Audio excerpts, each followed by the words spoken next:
On today's episode, Mike and Ryan do a little field research with the infamous Floyds Brewery. Cheers.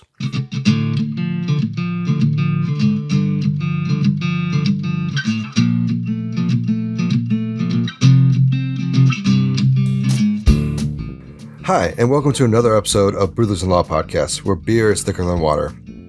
Join us on a journey discovering homebrewing, craft beer, and more. My name is Ryan, and with me is Mike, as always. How's it going, Mike? It is going well. It's Friday. It is Friday. It's technically a Saturday for me. I like my new Saturday job. part one. Yeah. I get every other Friday off because I work a little extra every day. Yeah.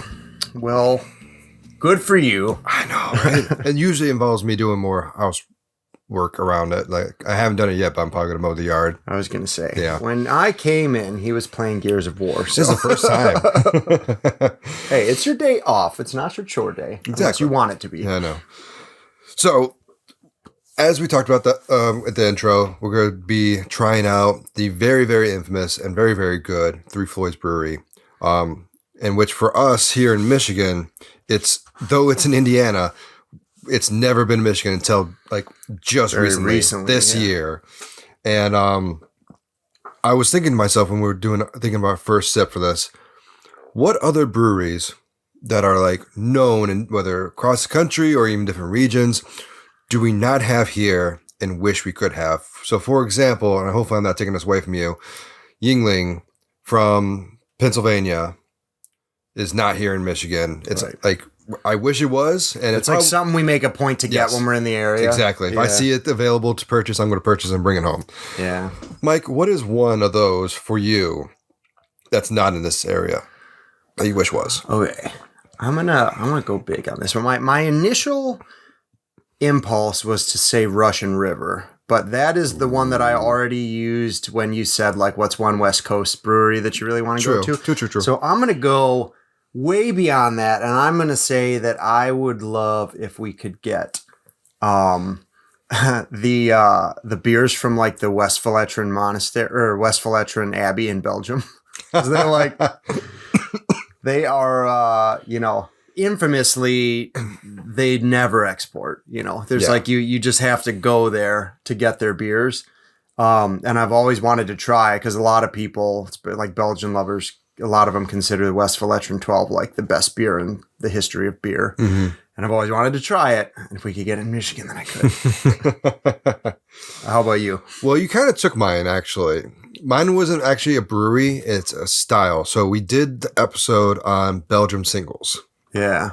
And I am going to say I wish they did allow Belgian singles. Because you were saying in that episode, a lot of monasteries have a Belgian single. They just don't give it out to people because it's for the monks. Yeah.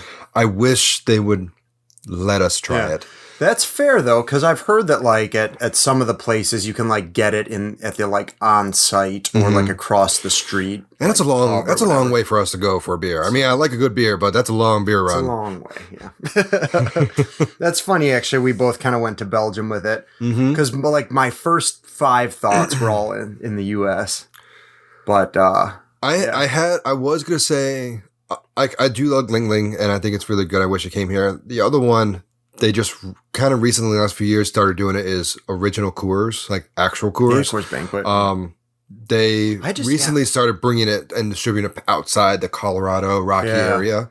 I'm stoked about it. It's really good. It is actually. I don't have a Coors Light. About a month ago. I'm not a huge Coors Light guy, but Coors itself is actually really, really good. It's very yummy.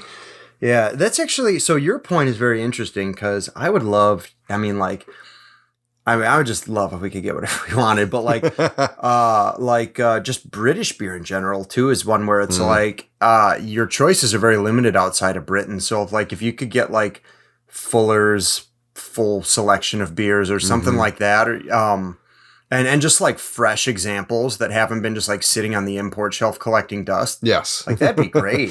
Well, that's actually another really good idea. Just like more like styles. Like if we could just have a style here, I would take I'd like British bitter or British mild or something would be awesome. I actually have another one. We, a while ago, my fraternity went on a trip to Boston and we went to Sam Adams Brewery there. And they do a tour of the brewery. You can't get that anywhere. I know. But they do certain beer styles that they test and keep either in the brewery before they distribute it, or keep it really, really local. Yeah, it's like tap room only. Yeah. So there was a beer there. It was like Glacier Ice or something like that, and which sounds like a Gatorade flavor, but it's really, really good. I think it might and be it was Gatorade flavor. A very crisp, very refreshing beer, and I was like, "Oh my god, this is amazing!" And this was 10 years ago at this point, and it's still not available. Didn't make the cut. It did not make the cut. So I was a little sad about that. Yeah. Well, let's dive into Three Floyds. I think we've had Three Floyds. We talked about Three Floyds quite a bit. We get it when we can. Yeah. Now that's in Michigan, like our local grocery stores have it, which is amazing. And actually, just recently, I started seeing more and more at our grocery store. Oh, really? Like it was literally just 2 of them, and that was it. And one was the Oktoberfest. Yeah. And then they had, I think it was, probably Alpha King. I think it was Zombie Dust actually. Zombie Dust. Yeah. Oh no, Gumball. Oh yeah, Gumball. Yeah. Okay. So those were the only 2 they had at our grocery store. And then like last week we went there, they had like a few others, like Zombie Dust was there and everything else. So I'm gonna give it over to you, and let's dive into this. I am thirsty, so yeah, we got to get to our first beer. Got a lot of talking to get through. So I will say I know for me, let's just start with like our impressions. So I remember I had never heard of Three Floyds before. I had a friend in college who went to Chicago. Okay. Three Floyds is based in Munster, Indiana, which is like kind of on the way. You know, it's not on the way exactly, but if you're driving from Michigan to Chicago, it's like a worthwhile detour, as I understand it. Yeah. I've never done it myself, but Zombie Dust had just come out, and at that time, it was like really hard to find. He like waited in a car line to get it, like curbside pickup. Wow. And apparently they sold out really fast. So he came back and was like, "Oh my God, I got some." And he was nice enough to, part with a 6-pack. And so that was like, it immediately for me had that like mystique of like, oh, it's, he waited in line for this, and it was, really good. And I know now since I had that experience a couple times where just like people I knew would grab, it was always Zombie Dust. And I would just have a chance to have some. And then I happened to find it a couple of times on tap places like Sheboygan. No, not Sheboygan. Wait, shoot. Yeah, well, we were in a national park in Ohio. I want to say it's not Sheboygan. It's something like that, though. Okay. Totally blanking on the name. But anyway, found it at like a bar there. I'm super stoked to have it on draft. And then I think Hopcat has had it like once. I can see Hopcat definitely having it. Even though it wasn't in Michigan otherwise. Yeah. It was like a specialty arrangement. And so like I'd had it just that handful of times. It always felt really special. Like Three Floyds for me always sort of had that mystique, and I mostly always just associated it with Zombie Dust, though I'd had the chance once when we were traveling to pick some up and bring it home for some other styles home. Yeah. But yeah, how about you? What was like your first experience with the brewery? With the brewery, it was actually, we did a trip to Chicago. Like, I think you kind of introduced it to me a little bit here and there, mostly Zombie Dust. I probably just talked about it like I just did. Yeah, exactly. Oh, it seems like such a big deal. It's so hot right now.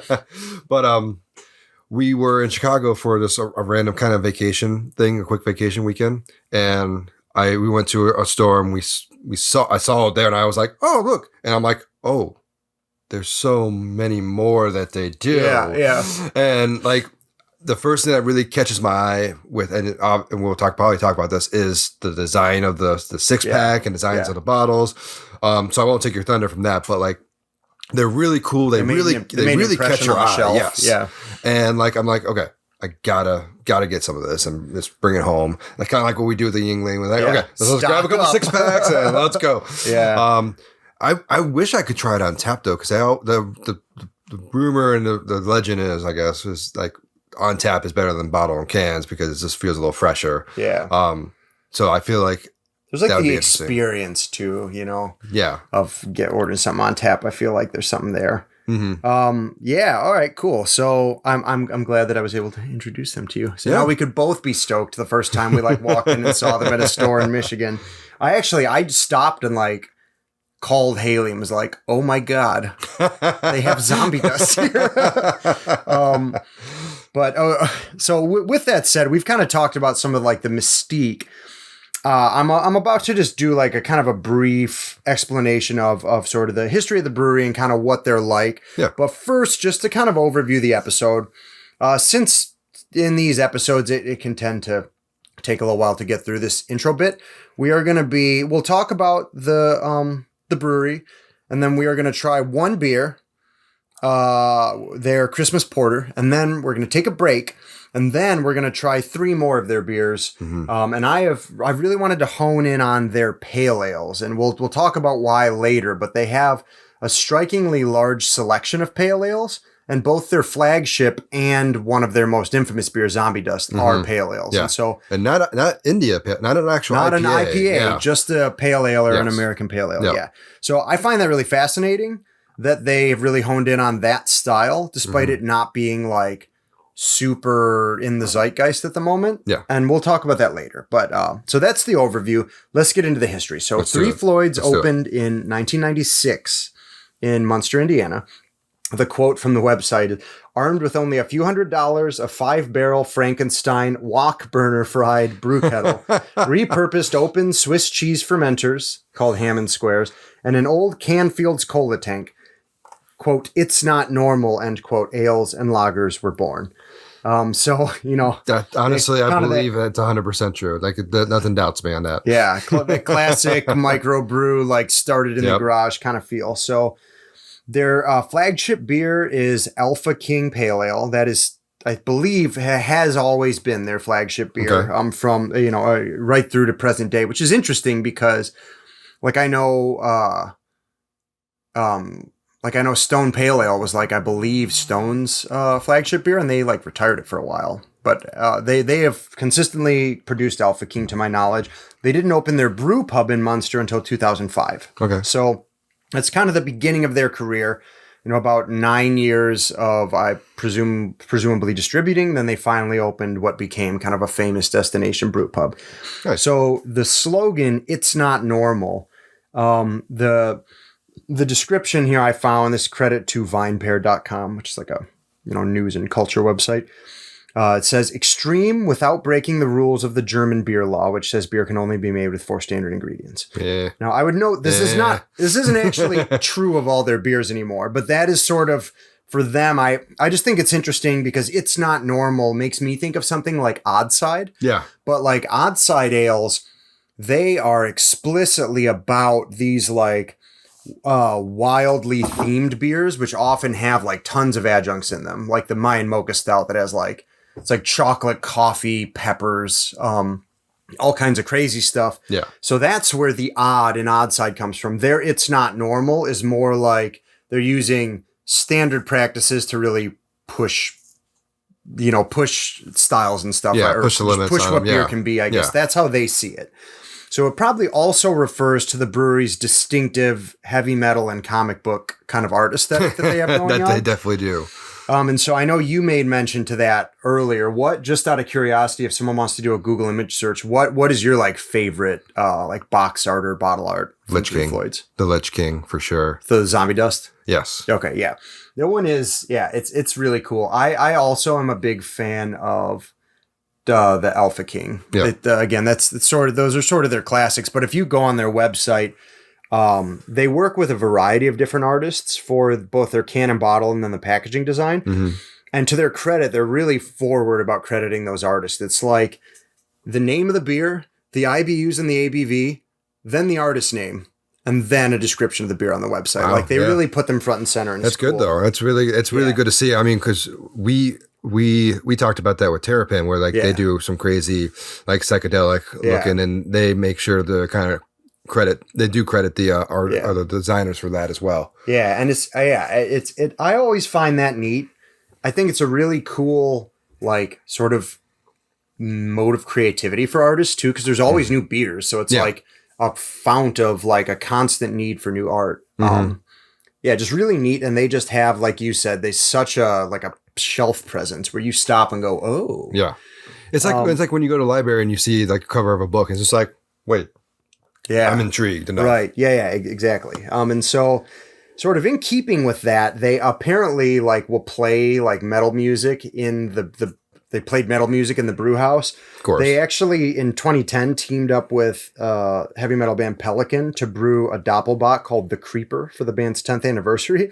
And since they've collaborated with like Mastodon, Cannibal Corpse, Exodus, and like a bunch of other heavy metal bands to do beers as well. I know one of them, but yes. So they really, the only one of those I actually listened to is Mastodon. Yep, that's the only one. There's a list on Wikipedia, so you know. And in addition to that, then a lot of the art is like very comic book inspired, and so they've actually released a comic book as a collab with a friend of the brewery, Brian Azzarello, I think. So this is hilarious. The story follows an Indiana brewer.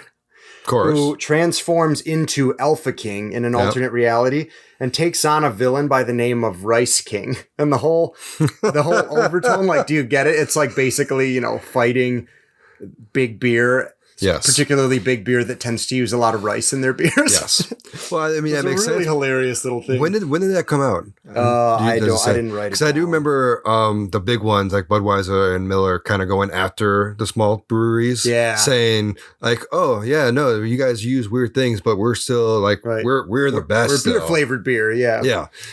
Yeah. They had that. Yeah. Yeah. What was that? The commercials were like, beer for people who like beer. Yes. Yeah, so that was just kind of like it's apparently a little goofy chapter in that whole debate or whatever. And then Gumball Head, who is the eponymous like punk cat from the Gumball Head beer, that cat has his own webcomic too. So it's kind of it's interesting. They like really kind of have a foot in the door of art and comics and stuff way more than any other brewery I've ever heard of. Yeah, and that's interesting. So. Probably for all of those and other reasons, by 2018, the brewery had grown to be the 39th largest brewery in the USA by sales. Wow. Despite the fact that at that time, you could only find them in northern Indiana, in the Chicago area, and then in Wisconsin, Ohio, and Kentucky. Those are the only places they got all the way up to Wisconsin and not...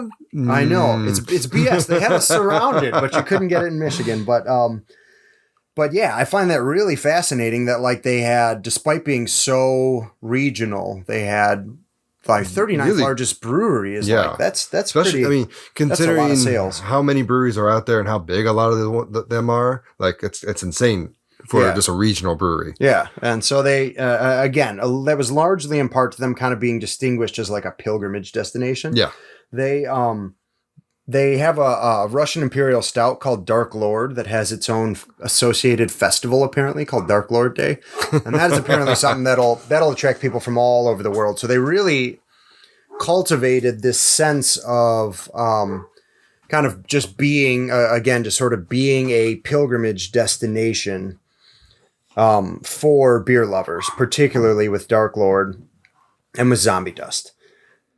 So then moving forward, Three Floyds Distilling, which was the distillery arm, opened in 2017, offering whiskey, gin, rum, and aquavit. So I've never had a chance to try any of those, but I find that kind of interesting. That's sort of been a common thing I've been seeing more is breweries getting into distilling. Yeah, that's very true. I know. We were talking about the one in Oxford, the one that we did interview with. Yeah, they were talking about going into it, Cap, and they're very new, even trying into it. Yeah, and they're fairly small. So yeah, that's cool. There were plans to expand the brewery, but that may have been interrupted by the COVID pandemic. I haven't been able to ascertain if it's done yet. So and that's kind of where the history stops. So during COVID, the brewery closed in March. The brew pub did.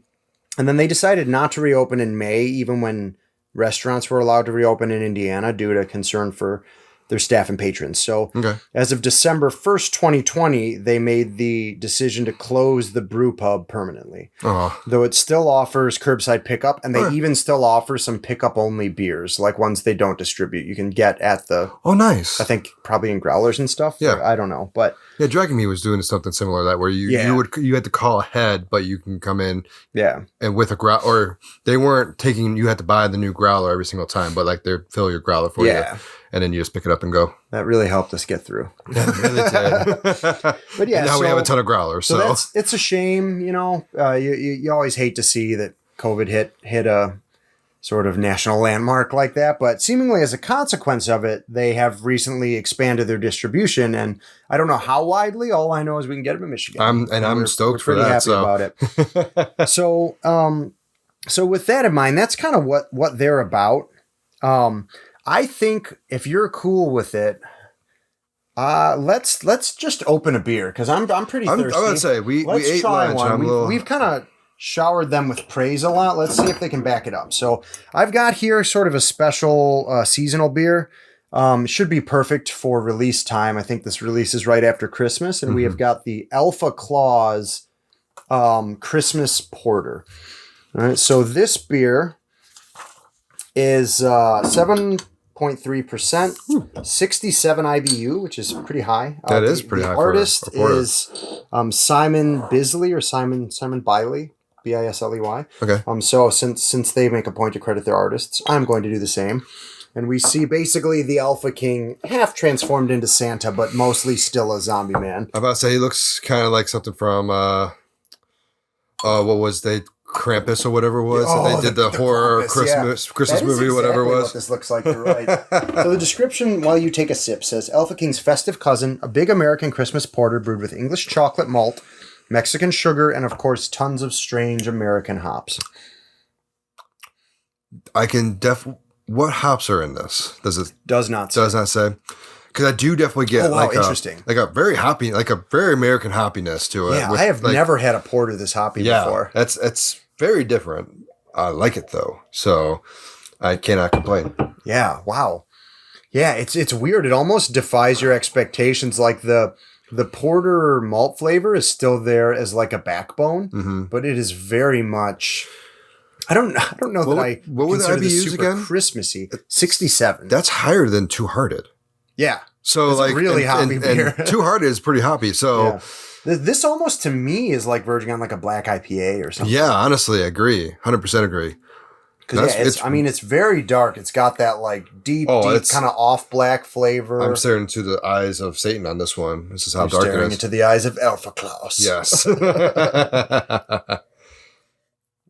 I may have my eyes may have been bigger than my tummy in terms of how much I poured us, but so that is one of their seasonal beers. When we come back from break, I want to start talking just a little. Well, actually, let's save kind of our discussion of kind of what makes them special for the end of the episode. Okay. But one thing I really do want to hit on, we've talked about some of it. If you look at their year-round offerings, 4 out of their 10 year-round offerings are pale ale. And so when I find that really fascinating, like I said, and when we come back from break, we'll finish these on break, and then we'll get into pale ales and try some of their pale ales and see if we can pin down just kind of why they have such an affinity and what is unique about their take on that style. Yeah, that's a great radio tease right there if I ever seen one. That was kind of what I was thinking. I was like, we need a good teaser aside from, we're going to finish these beers now. Yes. Because you guys can just be jealous of us finishing our beers. All right. Cheers. To you being jealous of us finishing our beers. Exactly.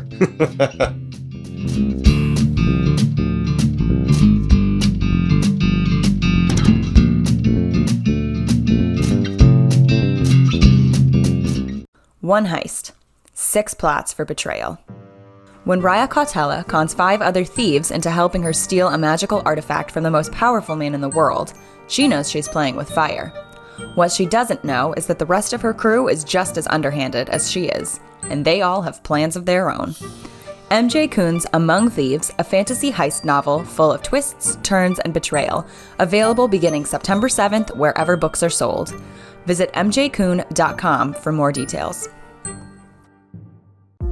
Hi there, I'm David. And I'm Kate. And we're the hosts of another Zelda podcast. There are so many good podcasts out there, and some of them in particular concern The Legend of Zelda. That's right, Kate, and we are another one of them. That is actually the name of our show, Another Yes. Zelda podcast. And in our show in particular, we talk about some of our favorite dungeons, characters, boss battles. We have top 10 lists. Yeah, we do deep dives on game design and production aspects of the different Zelda games. And we talk about our own experiences. We do some review episodes, talk about our challenges, our struggles, and our victories. That's right. Really just almost anything that has to do with Zelda, we like to talk about it. A new episode comes out every other Friday, and you can subscribe to the show on Apple Podcasts, Google Play, and YouTube. And you can also check out our episodes on our website, anotherzeldapodcast.com. That's right. All right, we will see you there. Okay, bye!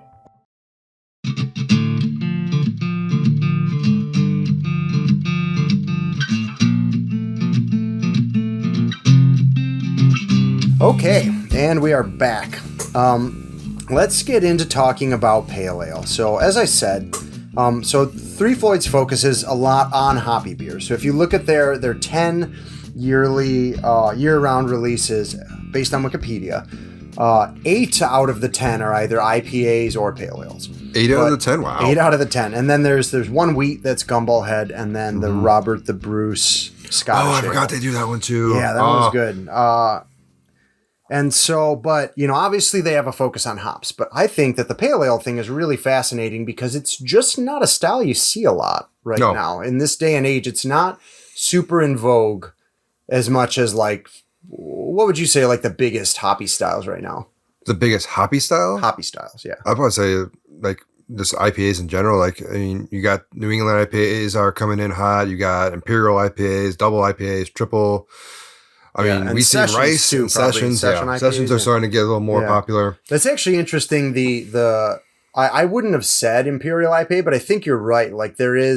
It's almost like, I don't think there's anything commercial, but definitely your brewery, a brewery in your area will have an Imperial IPA of some sort. Yeah, almost everyone does at least one, and a lot of them make their way into stores too.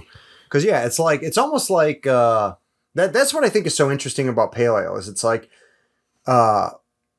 people either want tons of hops where they'll go for an Imperial or a double IPA. They want an IPA taken to its logical extreme, or they want a milder version of IPA, which is what a pale ale is, except people right now are going towards a New England IPA where it's milder in the sense that it's less bitter, or they're going for a session where it's only really milder in that it's lower ABV. Yes.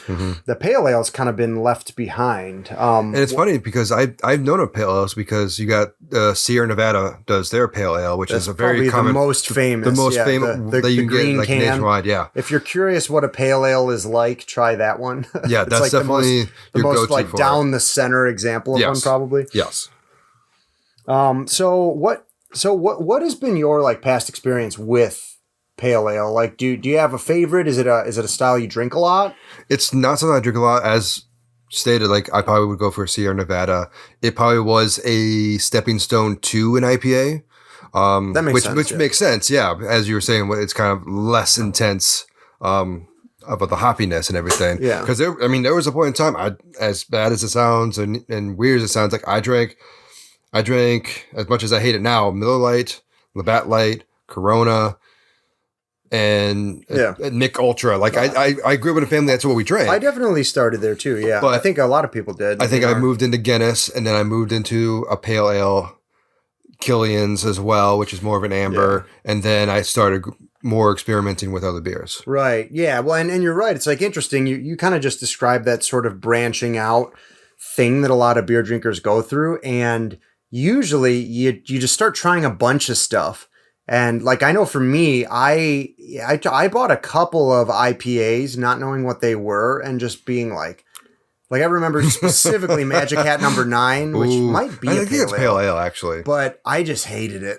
And I was so they don't make good beer, huh? And then I tried another one that I hated. And then finally somebody told me, they were I was yeah, it's just gross and bitter. And they're yeah, it's an IPA. It's what an IPA is. Yes, that's what it's supposed to be. Oh. Welcome to the club. And then as I started to like hops more and more, I did exactly what you said. I sort of went up through pale ale into IPAs. Yep. So yeah, and so it was one of the most well-known American craft beer styles historically, even though it has largely now been superseded by the IPA because hops are just there's so many more hop heads. Yeah, Yes. so hot right now.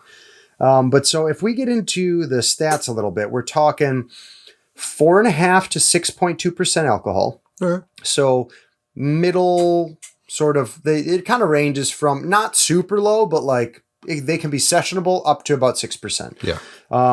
30 to 50 IBU, which is again higher than a lot of other styles, but lower than IPA. Okay. And then the SRM, which is a measure of color, between 5 and 10. So That's still pretty light. Yeah. So 5 is like a kind of a golden to like dark gold color, and like 10 is probably like the lighter end of like amber. Yeah. So I think the key sentence from the BJCP description of American Pale Ale is an average strength, hop forward pale American craft beer, generally balanced to be more accessible than modern American IPAs. I think that sums it up pretty well. Yeah. Oh, absolutely. It's going to put the hops front and center, but it's balanced, and you're going to get a little bit of malt. So a little bit more description says like pale, refreshing, hoppy ale, yet with sufficient supporting malt to make the beer balanced and drinkable. Clean hops reflecting classic or modern American or New World varieties, being like Australian or New Zealand or whatever, that like kind of galaxy mosaic sort of look. Yeah.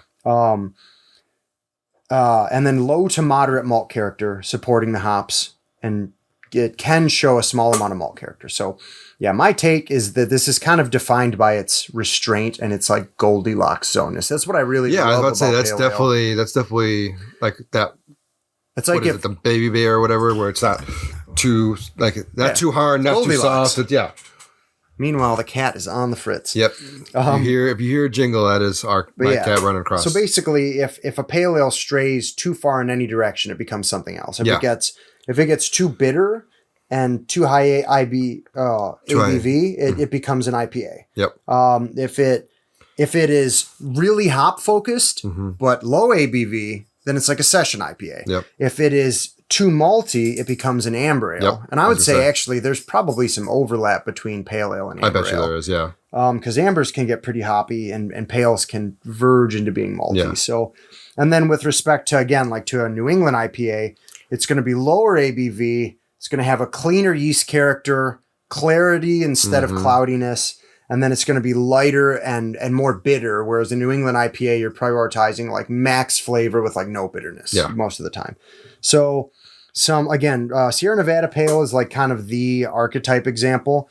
Stone Pale Ale as well. Great Lakes Burning River. Those would be, I think, three that are fairly easy to get your hands on that are pretty classic. Yeah.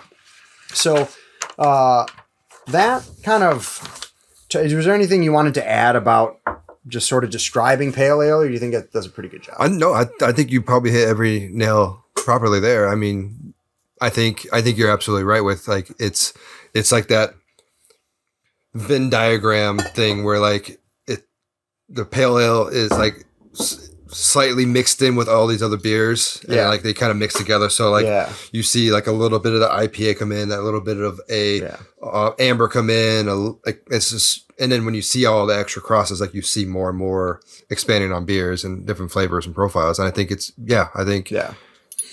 it's just kind of sits in the middle there. Yeah. And I will say, quick shout out to my local brewery. One of my favorite pale ales is Kickstand's Pontoon.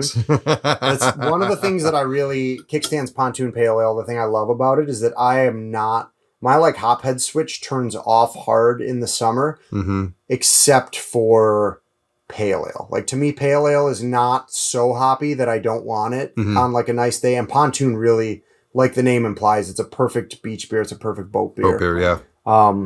So with that said, let's get into some of Three Floyds Pale Ales. So we're going to start with Alpha King, since that is their flagship.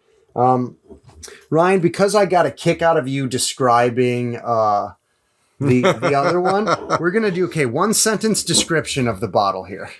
Who's on the one sentence? What does Alpha King look like? He looks like Aquaman but dead. Like it looks like he has like a Triton in his hand even, and he looks like he's in the water because his hair is like kind of going up like almost Dragon Ball Z style. I love that. So I was not where you expected me to go there. I feel like they need to use that marketing. Well, he's like he's like Aquaman but dead. That's gorgeous. I love it. Okay.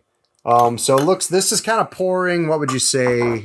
Did you call that like a light amber? A light amber, yeah, probably just under, probably still single digits, but on SRM.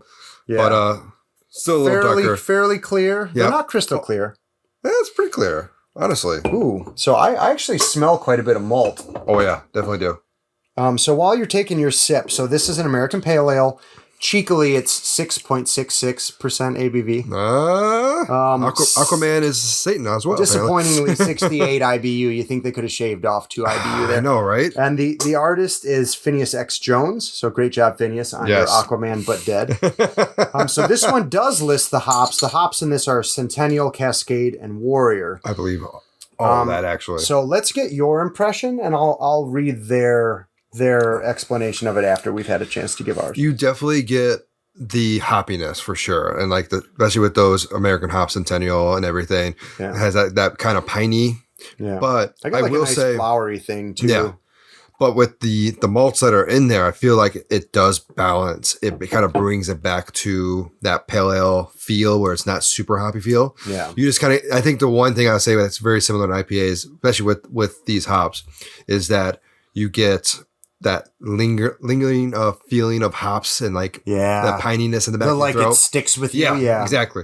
Yeah. Which I know a lot of people don't like, but I mean, depending on the beer, I like it. See, I like it. If I want a hoppy beer, I'm probably looking for that. Yeah. Yeah, and I will say I definitely get some fruit in this too, but it's not like Galaxy. It's like that classic American kind of grapefruity. Mm-hmm. I'm assuming that's largely Centennial and Cascade kind of are that classic American grapefruity kind of hop thing. But yeah, I'm the Galaxy is definitely it because I just looked them up real quick. So they do. Oh, so this doesn't have aromas. Galaxy in it. I thought you said it did. No, it's Centennial, Cascade, and Warrior. Oh, Warrior. Okay. But yeah, Centennial and Cascade are Cascade's like the classic American grapefruit, like fruity hop citrus thing. And then Centennial is very similar. But yeah, I'm actually surprised how malt forward this is, like especially on the nose. Mm-hmm. Oh yeah, for sure. A hoppy beer, it's almost has more hop flavor than it does hop smell. And especially with the light color too. Like when you smell it, you feel like it would be this not like super dark, like a porter or something like that or stout, but like almost more of an amber with how much the smell comes in with those malt that malt and everything. So this like really kind of doughy, biscuity kind of smell to me. Mm-hmm. Not like I don't know. I feel like biscuit gets used for something other than what I'm thinking here, like when we're talking about beer, but I literally mean like a breakfast biscuit. It's kind of what it smells like to me, like freshly baked. So yeah, very yummy. Yeah. Good stuff.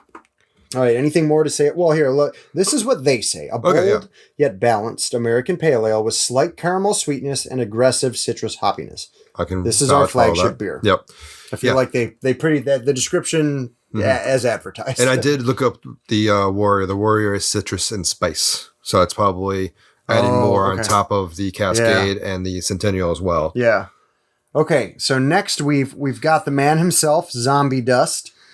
So, one sentence description. What do we have? I mean, he's the Lich King from Skyrim. Simple as that. The Lich King from Skyrim. Yeah. I don't know if I ever saw that chunk of Skyrim. I mean, well, it was always a Lich. Like even if you look at what was it? Ready Player One. I don't think they actually like dived into that part into the movie, but in the book, there's a part where he faces a Lich King.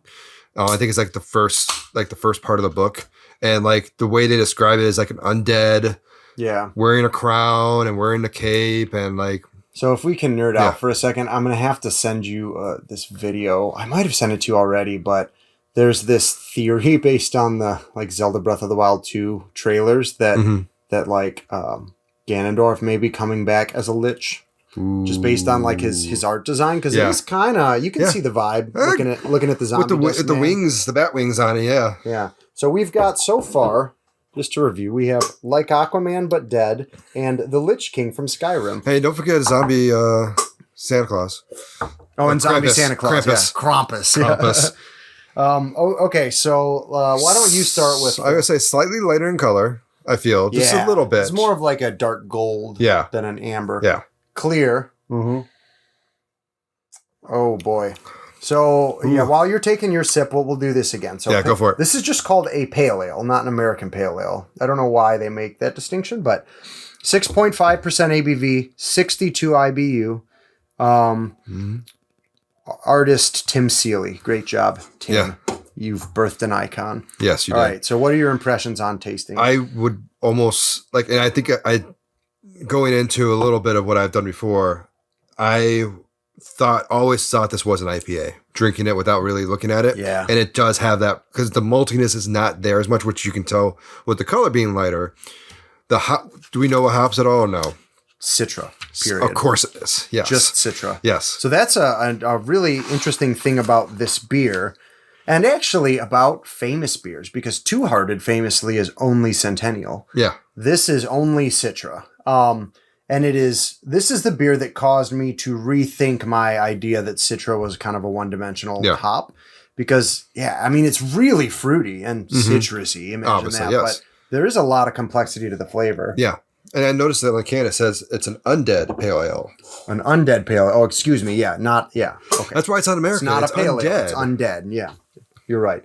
And it's funny. I actually, you said you would have sworn this was an IPA. Oh yeah. If you look at the stats from the BJCP, like this is technically above.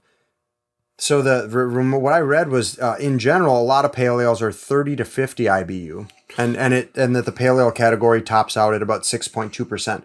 So this is actually, I'm about to say all three that we've had so far, even the porter, were above 60. Yeah. And actually, the third one we're going to try too. Like the ABV and the IBU are both just above what is recommended by the BJCP. So that doesn't mean that it's not a pale ale, but it's definitely straddling the line towards being an IPA. I bet you probably, like, I've had conversations like this with Uncle Bill, and I do follow a few actual official beer testers on TikTok that do samplings and everything. And I wonder if that they got this beer into like a contest or something.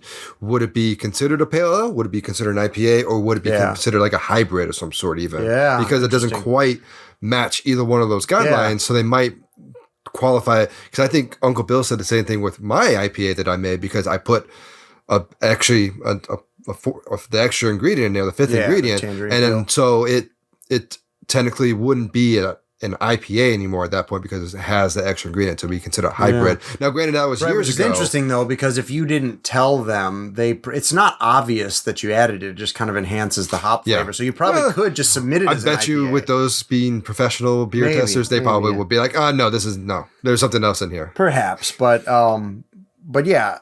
It is interesting, and like cross off the bingo card, but I know on Brewlosophy they've talked about this, that like certain beer recipes that like Marshall he has said he's submitted in like literally in the same competition, he'll submit it to multiple categories and it'll like place well in all of them, So it's like there is overlap where one style meets another, and this is like, I think, right at that overlap. This is that Venn diagram where like the two circles come in, and that's where this beer is. And we've managed not to talk about it, but this beer is like very citrusy. Yes. Almost like verging on like a New England.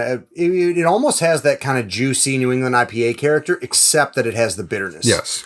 To kind of bring it back. Yeah, and I think that comes to the probably the yeast that's used, because I know with the NEPA that I make, and IBU, but like with the NEPA that I make, like there is. Like you put in a crazy amount of hops, which is ridiculous, but most of them are dry hop, right? Yeah, you do a dry hop. Right. Yeah. I would almost say it's like if orange juice, because I get a lot of orange flavor in this. It's like if orange juice was as bitter as grapefruit juice. That's kind of like what this tastes like not bad, but going bad orange juice flavor, but like with grapefruit bitterness. Yeah. Yes. So. For this, they say this intensely hopped and gushing undead pale ale will be one's only respite after the zombie apocalypse, created with our marvelous friends in the comic industry. Yeah.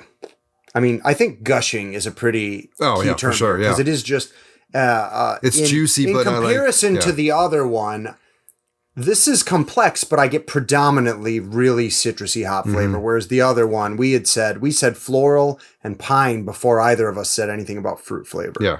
What do you think? So in terms of how this compares and differs from Alpha King, what other observations do you have? Well, besides the color of it, which I noticed right off the bat, but like I think that leads to what I'm going to say is the maltiness is nowhere near. I wouldn't say nowhere near, but like it's definitely lower on the maltiness than compared to. It's way more out of the way. Yeah. It's not like it's more of a backbone than a primary flavor. Exactly. Yeah. Yeah. All right. Cool. So yes, that is the famous Zombie Dust, and I'm not gonna lie, this is a bit of an aside, but I was so stoked when I saw it in stores in Michigan. Then, as a secondary reaction, there was like a little part of me that was kind of disappointed. Does that make any sense? You know, it would be like if Oberon was available year round. You know, I was like, I might be excited at first, and then I would go, but now the mystique is gone. And that was my initial feeling. Where I've come back to is, no, this is still a delicious beer, even without the mystique. I'm pleased I can buy it whenever I want. I was actually going to bring that up to you after we had our samples, and I think we'll dive more into it then. But like, do you want to? Yeah, we'll save that. We can put a pin in this. Yeah. Okay, well, then all I'll say about it now is that even though I can get it whenever I want, I still love Zombie Dust. Oh my God, what a beer. Okay, so the final one, this is very cheeky and I love it. It's called Space Station Middle Finger. Here's the description of this, because it has nothing to do with what the beer tastes like. From the dawn of time, humans have looked to the sky for answers. Space Station Middle Finger replies to all from its eternal orbit. Behold and enjoy Space Station Middle Finger, a bright golden American Pale Ale. I just love that. Like, you look to the sky for answers and you just see. You can't see it, but I know what you know what he's doing. You know what I did. So yeah. Hold on, do I get to describe the label on this one? No, it's pretty self-explanatory. I don't think I have to go into any detail with that. A space station giving you a middle finger. But it looks like, yes, it is obviously the middle finger, but it looks like it's like just buildings just kind of come out. Describe the aesthetic. If this were from a sci-fi movie, what decade was the sci-fi movie made? Oh, this is definitely 80s. Okay. Definitely 80s for sure. Like, I feel like this is the 80s trying to be like, well, this is what the future's going to be in, 2020. And we're here in 2021 being like, well, where is it? Yeah. Right. It's like watching, I don't know if you remember the old school Mario Brothers movie. I never saw it. But like, or even like any kind of like future punk, like even look at Back to the Future when they actually go in the future and everything else. And like you have like hover boots and you have this, and then you have the darker version where like they're all punk and wearing spikes and everything. Yeah. And it's just like, are we supposed to be wearing this now? Right. And I feel like that's what that looks like too. It's like, because that like retro future kind of cyberpunk sort of look almost. I like that. Okay. So here we've got American Pale Ale again. Apparently that is an American space station. Yes, of course it is. 6.5% alcohol, 58 IBU. So still pretty high, but the lowest of the group. Yep. The artist on this is Dick Smart. So color is kind of back to that, back to the Alpha King, a little darker. I would say, a little cloudier too, actually. It's kind of halfway in between the two, I think. This it's interesting because this one they call out that it's a golden, and I think Zombie Dust might be lighter than this. Yeah. This is what I expect in a pale ale. Okay. I think the hops with the malt is perfectly balanced. You don't get a heaviness on either one of them. I think... Do we know hops in this one? Hops unknown. Hops unknown. Space hops, probably. Probably space hops, yeah. Probably something related to space in some way, shape, or form. Something but dark space. Side. But no, I think this is... I love Zombie Dust. I love Alpha King. I think this is going to be my favorite. That's your favorite? Yes. Okay, wow. Because it's to me it is the pale ale. Like these two kind of branch off this a little bit. It's the one that gets the balance. This is the one that has the balance right to me. Interesting. Okay. Yeah. I can see that. Yeah, that it's like you sort of got the Alpha King was a little maltier than you were thinking. Mm-hmm. Zombie Dust was almost an IPA. You might have guessed it was an IPA for your palate. And this one is just like kind of down the center pale ale, what you're looking for. Yeah. Yeah, it's really good. I like it a lot. It is an interesting middle ground too. It's almost like if you took half of Zombie Dust and half of Alpha King and mixed them, because I get on the nose, I get a little You bit of get that that malt, like almost the exact same malt character from Alpha King. But it's not. But it's near, less, less intense for it. and I find the hops in this to be they're a little fruitier, a little more citrusy, but I still get the kind of that classic American overtone of like pine and like sort of rustic flavors as well. Absolutely, yeah. Oh, yes. Very good.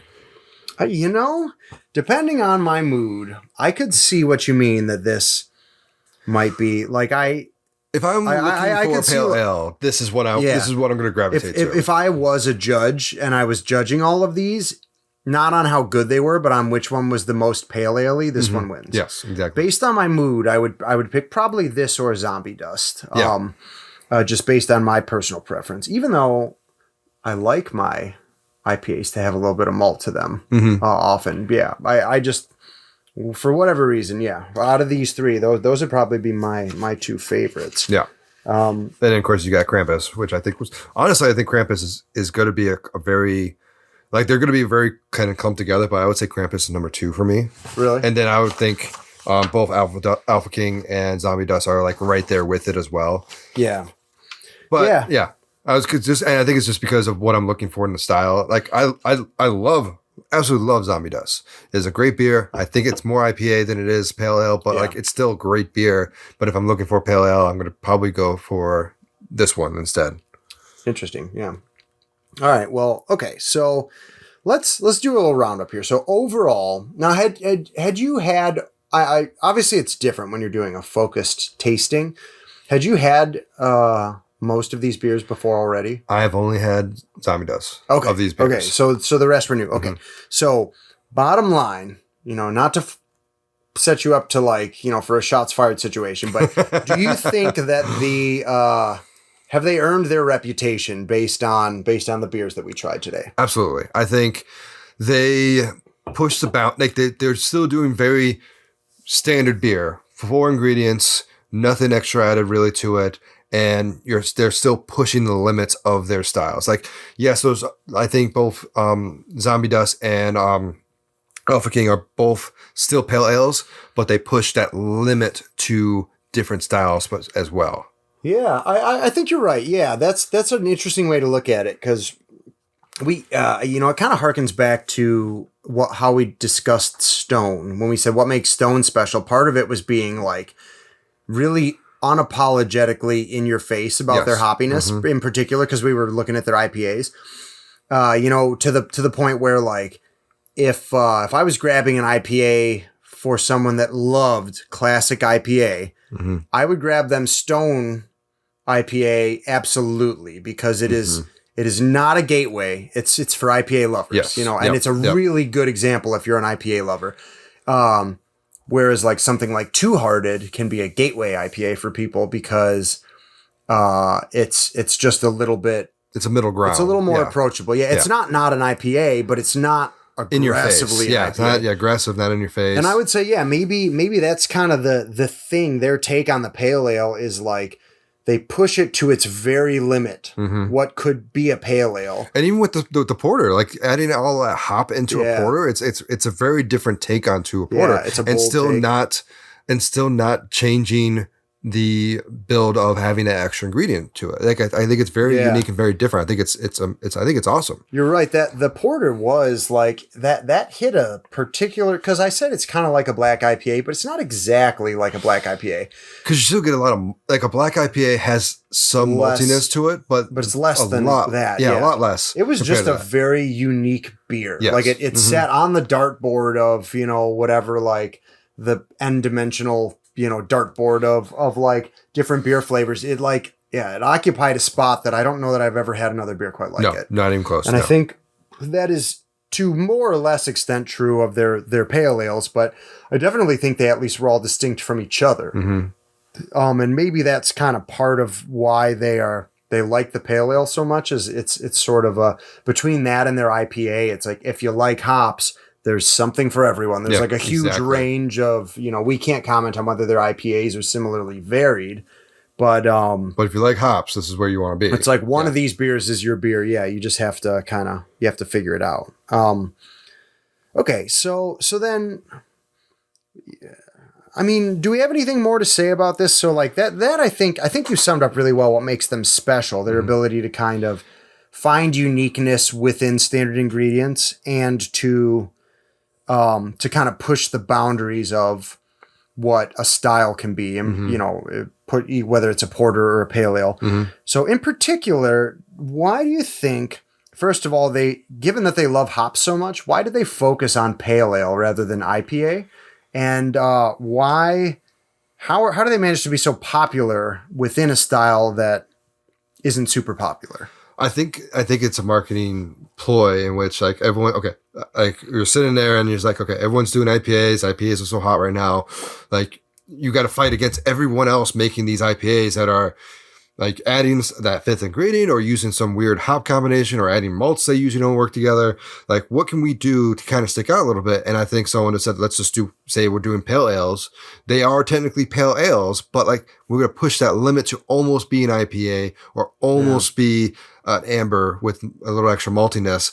And I think it's genius because like we said, the only other really pale ales is here in Nevada for the most part, where you can get. That's by far the most yeah. widely distributed one, yeah. And if you go to a store, you probably won't see that many just pale ales. You might see like a brewery might do like 6 IPAs and then like, oh, here's a pale ale in case you just want it. Like I think Dragon Mead does, was it Broken Paddle pale? That's a pale ale, correct? Yeah, maybe. But then they do like 6 other like variations of IPAs. Yeah.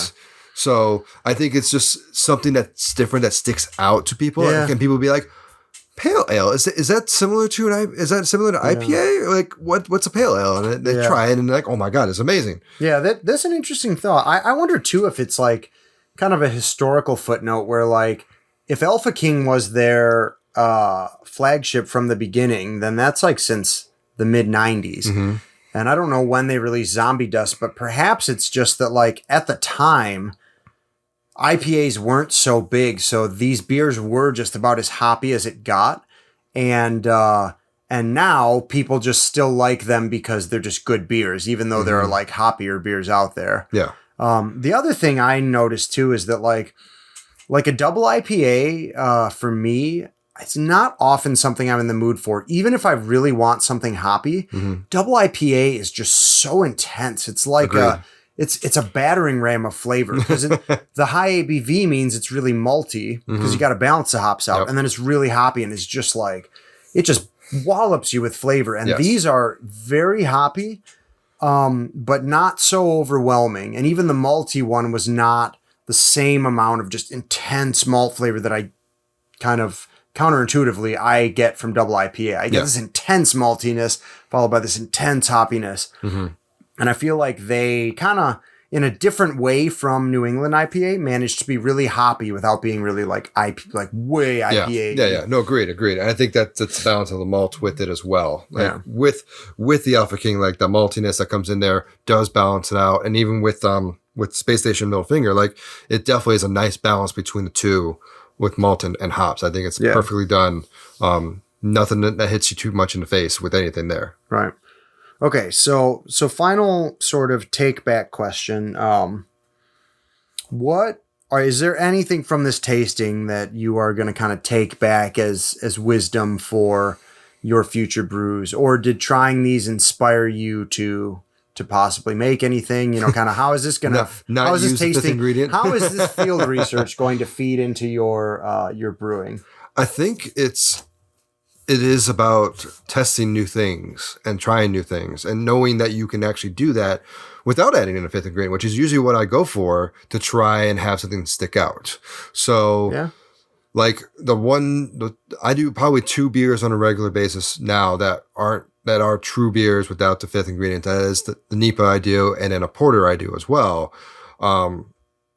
And they are pretty much like the standard beer, nothing really fancy with it, but like you try different grains and you try different hops and let's try to make it stick out. And I think that's what they're showing that can be done without going I guess hipster isn't the right word, but it's the best word for a lot of the hipster brewers out there. Where like, let's add coconut and this and this and this, and then without going like way off the rails on your that's a really good take back. I think you can find uniqueness without adding things to the original four. It's just about a unique combination of them. Mm-hmm. Yeah, I'd love to see something like that out of your brewery, like just not just like make some more beers that don't have crap in them, but like outside, jeez. But just I think it would be fun to see you have a take on like this is kind of what I want to achieve, and I'm going to figure out a way to achieve it without adding anything. Like just because you're a very creative brewer, so a creative implementation of just the four ingredients, I'd be really interested to see what you come up with. Yeah. Maybe take one of the beers that I already currently do with a fifth ingredient and try to find a way to brew it to get similar way without it. So like, for instance, I got the Goron Spice right next to us, about to be ready to get kegged. And with it goes a tincture of peppers. And I wonder if there's a way, maybe probably with hops, that give enough spiciness to make it still a spiced ale without having to put that tinctured in. That might be a tough one. It would be. But like, that's what I'm saying. Like, as an example, like the short and stout, maybe sign hops that have more of a earthy tea flavor to them instead of putting actual tea how in much tea can I get in this beer without adding tea to this beer? Yes. Yeah. That's interesting. What about you? So I would say for me, one, I would like to make a pale ale someday, but I've hemmed and hawed on it because it actually feels like a really hard beer to make because it has to be this like Goldilocks zone thing. I've put off trying to make it until I feel a little bit more experienced. And I think that trying these three has just been good for kind of figuring out what I would want. I think I would agree with you. If I were to make one, I would possibly just make a Zombie Dust clone at some point because it's a really good singular beer. But if I was trying to make a pale ale, I'm going to aim for something more like Space Station. Yeah. The other take back I would have is, like with Two Hearted, I think Zombie Dust is a really good lesson in doing more with less. Like the amount of hop complexity they get from one hop makes me think, that maybe, I a lot of times if I'm making a beer with a hop presence, I will feel compelled to have at least two. And a lot of times that's kind of where I'll sit is like two that play well together, maybe three. But you can, two of the like most kind of like really famous hoppy beers in the Midwest are both made with one hop. So obviously there are other things you can do to get complexity out of your hops, like the timing and, the malts that you use to support it and the yeast. And so I think that's a good lesson. I'd be curious to try making a single hop kind of hoppy beer and we talked see about how doing good that, I can make it. Doing a smash beer. Yeah, well, that would be fun. Yeah. But yeah, I just think that's a good lesson that like you don't need multiple types of hops to get complexity or to make something really good. Now, real quick, we started talking about it. We waited till now, but I want to bring it up. With this being in Michigan now, does this? I know you kind of said a little bit, but does that change anything for you with this beer? Or is that something to watch out when you have something like this? So like if Yuengling came to Michigan finally and we're like, yes, we're going to get all of it and buy a bunch of it. And then we start drinking it and it's like, okay, maybe it's not as good. Yeah. Do you have that? Like, I know you said you had a little bit of worry about it. Like, it's funny that you say you use the Yuengling example because I know with certainty I wouldn't bother to buy Yuengling if it was available here. Like I really do know that. Like it's a good beer, but it's not mind-blowingly good. Like it's just fun. It is literally just a limited demand thing. Like it's fun because you can't get it. Yeah. So it's a neat thing to do. It's kind of like a when in Rome thing. Yeah. Like, oh cool, we can get Yuengling here. Let's get Yuengling. And that was part of why I was bummed is I was like it. There is no mystique for me anymore about Three Floyds. You know, it's not a pilgrimage location. It's not a limited quantity. I can have Zombie Dust whenever I want. So I can't say for me I like recognize that I really do think like that like I'll let myself get amped up about something being limited or being rare or whatever. Like, it's part of the experience. With that said, I still think the beers are really good. Yeah. And so it's changed my experience, but it's just altered it to a different thing. Now there's just a beer. I was like this with the Kentucky Bourbon Barrel Ale, where like when it started appearing up here, I was excited, and then it kind of made it less special. And then I was like, yeah, but it's still phenomenal. Yeah. And now I Yeah. can get it whenever I want. And that's kind of where I'm at. Okay. Is like there's no mystique, but it's still really excellent beer, and I'm pleased that I can buy it, and I plan to buy a lot of it. Yeah. No, I agree 100% with you, with everything you said. I think that's a perfect way to describe, like, oh my God, it's finally here. It's finally here. But then, like, you go to the store, like, yeah, it's still here. And then you're like, but do I want that right now? No, I'm going to get this. And it is interesting, too, now that their brew pub is closed, there is kind of still this, like, with them having, like, now, like, it's almost like a monastery where it's like they don't serve the beers. You literally have to drive up, and they'll put it in your car. That's, like, from what I've heard, very much how the Belgian monasteries work. And there are tantalizingly beers that, if I were to go there, I could get that I've never tried before. Exactly, yeah. So I think you still have the pilgrimage. I think maybe I would say, concept with some of the beers. They've kind of managed to retain that, just not with the beers that we can get here. Yeah, exactly. And there is still, like their Oktoberfest, I managed to buy once, and now it's gone. Yeah. And like I've been like that with, I'm really in love with Old Nation's Oktoberfest. Old Nation, who make like M43. Yeah.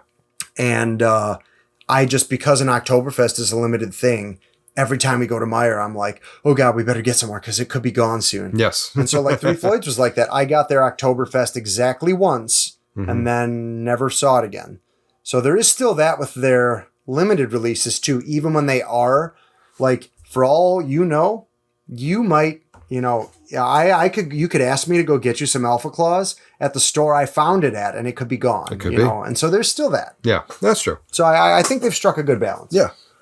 All right. So I think this was a great episode. We got some more beers finished while we record our next episode. Which is actually the previous episode, I think, based on the schedule. They don't know. But we're out of recording order. Anyways, but going with that, Mike, where can they find you? Where can the people find you? You can find us at Brewthers-In-Law Nice on change. Twitter. And you can also find more information about our episodes and our podcast at brewthers-in-law.com. In both cases, it's all one word, BREW, Thurs-in-Law. Yes. Like, brothers, but BREW. It's clever. Yep. Yeah, I know. So those are the places to find me. Just find us and you'll find me. Yes. Ryan, where can people find you if they want just the Purified Ryan experience? Purified Ryan experience. I don't know if you want that. Distilled. You can find me personally on Twitter at Rambo Kuhn. That's RAMBOKUHN. Or if you just want to talk more brewing stuff, I'm at Wise Old Owls Brew. And if you want to see some videos that I've done with brewing and other things beer related, I am on TikTok. I am with those Them's youths. The youths. And that is also Wise Old Owl Brew as well. So I show videos of me making all the steps making the beer and a few other fun videos that I do as well. Awesome. And of course, if you have any other ideas about our first sip, a beer or brewery or type of beer that you wish you could find more in your area, let us know what you would like to have. Leave us any other comments that you would like. And also make sure wherever you listen to your podcast to rate us so more people are able to find us and we can spread the love of beer and brewing. Yeah. So interesting. One last little thing when you were talking about, comments on the first sip. If you live somewhere else, like, I don't know, the East Coast or the West Coast or the South, and there's a brewery near you that is kind of has this mystique of being like a destination, hard to find. I'd be fascinated to know kind of what the local ones are, because Three Floyds is kind of a local Midwest one. Yeah, it would just be interesting to know kind of whether there are others that are exactly. That are no, agreed, 100%. Well, all right, let's get ready for the next one, and until next time, guys. Cheers. Cheers.